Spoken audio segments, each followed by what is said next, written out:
During World War I, the oceans became a new kind of battlefield, a silent battlefield. Beneath violent waves and endless darkness, a new predator was born, the German U-boat. Submarines that stalked the seas like steel sharks, capable of sinking massive warships without warning.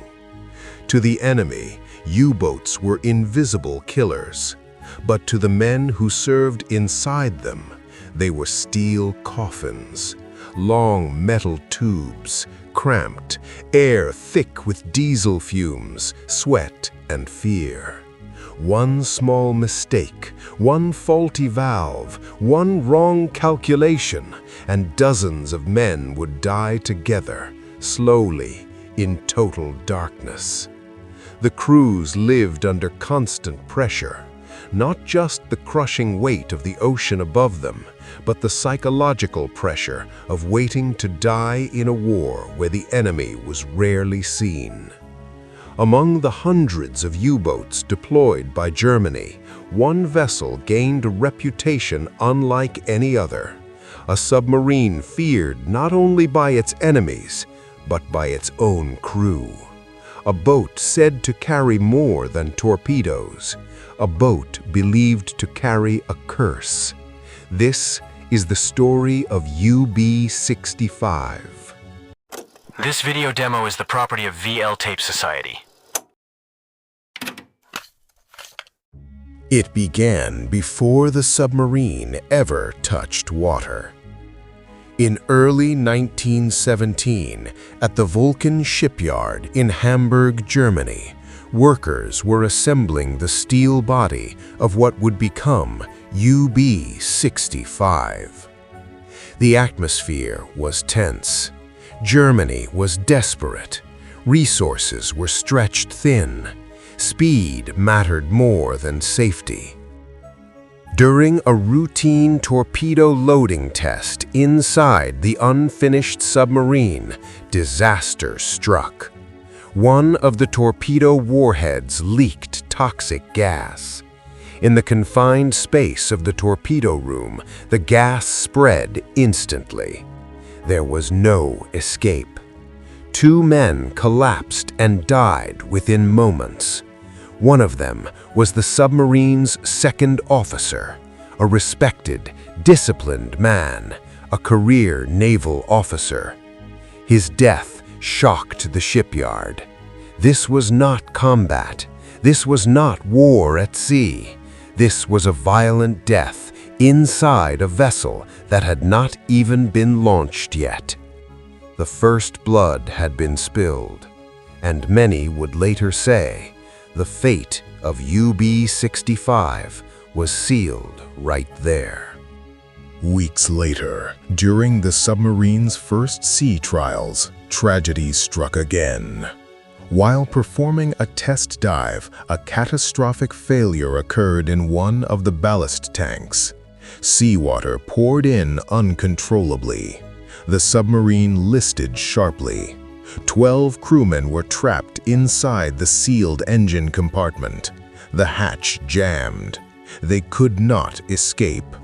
The rest of the crew could only listen.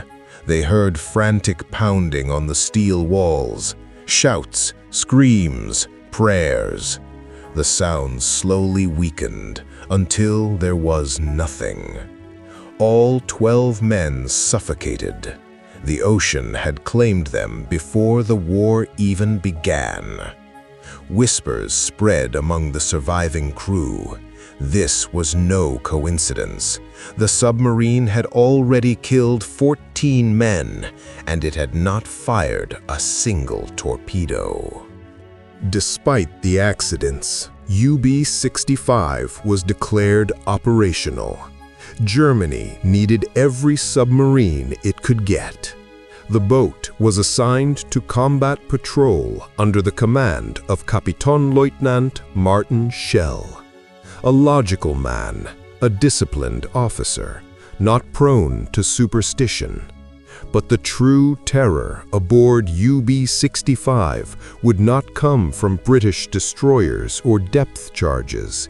It would come from inside the submarine itself.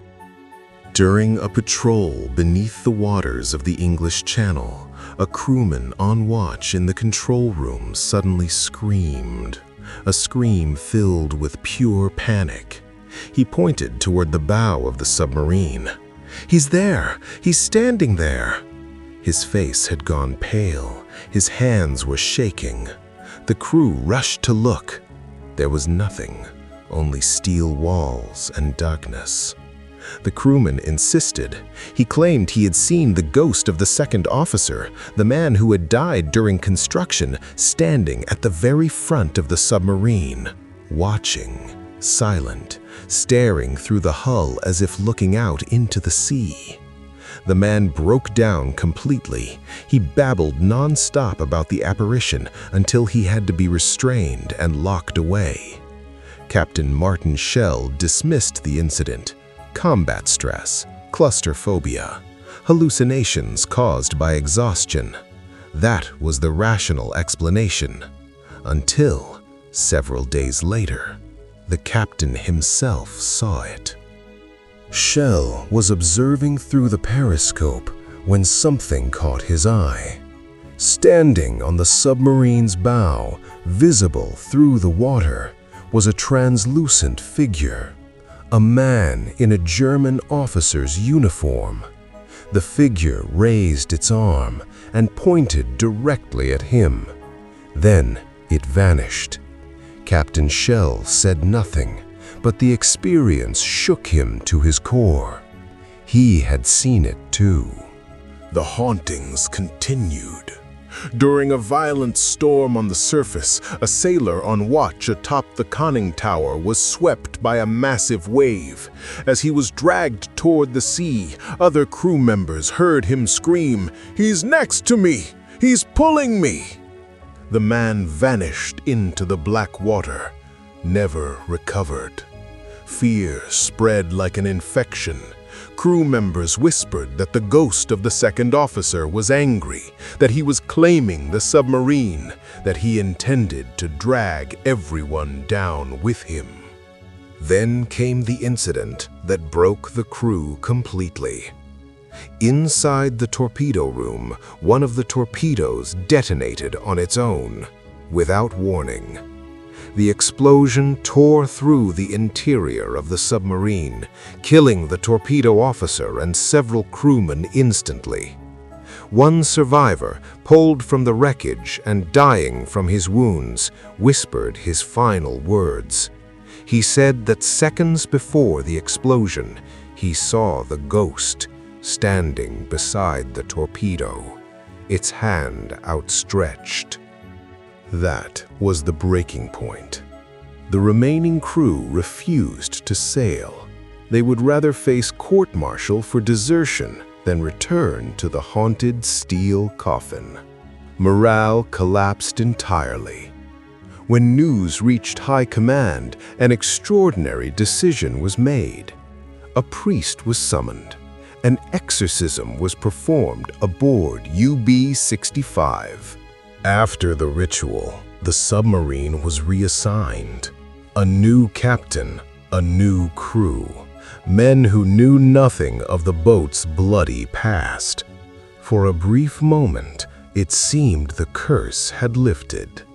The new crew of UB-65 was never told the full story. Officially, they were informed that the submarine had suffered a series of technical difficulties during early service. Nothing more. No mention of dead officers, no mention of suffocation chambers, no mention of ghosts. The Kriegsmarine needed men who would obey orders, not men burdened by fear. In late 1917, UB-65 returned to patrol duty. The North Atlantic was unforgiving, cold, violent, and filled with enemy warships hunting German submarines day and night. But despite the dangers, the first patrol under the new command went smoothly. No accidents, no unexplained deaths, no sightings. Some began to believe the exorcism had worked, that whatever haunted the steel hull of UB-65 had finally been driven out. They were wrong. On the night of July 10, 1918, UB-65 was operating on the surface in the Irish Sea. Visibility was poor. The moon hid behind thick clouds. The ocean was restless. Several crewmen were on deck, taking in fresh air after hours submerged. That was when one of them froze. He stared toward the bow of the submarine. "Officer on deck," he said quietly. The men turned. Standing at the front of the U-boat was a figure, a man in a German naval officer's uniform, perfectly dry, perfectly still. But no officer had been topside. The figure did not speak, it did not move, it simply stood there, watching the crew. Then it raised its arm and pointed forward, toward the darkness of the sea. Moments later, a violent explosion tore through the water. UB-65 shuddered as shockwaves slammed into its hull. Alarms screamed. Men were thrown off their feet. The crew scrambled below deck as the submarine began to flood. Through the chaos, some swore they saw the figure again, still standing at the bow, still pointing, as if guiding the submarine to its final destination. UB-65 never sent a distress call. It never returned to base. For weeks, the German Navy listed it as missing. Then, British records provided the final clue. According to reports from the United States Navy submarine USS L2, a German U-boat had been observed on the surface and destroyed by a massive internal explosion. No torpedoes were fired, no depth charges were dropped. The submarine appeared to detonate from within. UB-65 had destroyed itself. There were no survivors, no bodies recovered, only oil slicks and scattered debris drifting across the cold sea. The ocean sealed the fate of everyone aboard. Officially, the loss of UB-65 was attributed to a catastrophic mechanical failure, possibly a faulty torpedo, possibly a fuel explosion. That explanation was accepted. It was safe. It did not involve curses or restless spirits. But among sailors, both German and Allied, the story spread quietly. They spoke of a submarine that had been doomed from the moment it was built, a vessel that rejected its crews one by one, a steel coffin that demanded lives in exchange for movement through the sea. Years later, naval historians reviewed the case of UB-65. What made the submarine truly unique was not the rumors. It was the record. UB-65 suffered more documented fatal accidents than almost any other German U-boat of the war. Deaths during construction, deaths during trials, deaths during combat patrols. Too many, too consistent, too violent. Skeptics argue it was poor workmanship, rushed construction, inferior materials, and maybe that is true. But even skeptics struggle to explain one detail. Multiple witnesses across different crews at different times described the same apparition, the same uniform, the same silent stare, the same pointing gesture. always before disaster. Submarines are machines built to defy nature. They force men into an environment humans were never meant to inhabit. Total darkness, crushing pressure, isolation. Perhaps that is why submarines are more susceptible to fear. Or perhaps when men die violently in such confined spaces, something lingers. The story of UB-65 reminds us that not all war casualties are recorded in ledgers and memorials. Some are sealed inside steel hulls, buried beneath the ocean, forgotten by history. But sometimes they refuse to stay forgotten. This has been VL Tape Society, and this was the true story of UB-65, the haunted U-boat of World War I. A submarine that sank not because it was hunted, but because it was never meant to survive.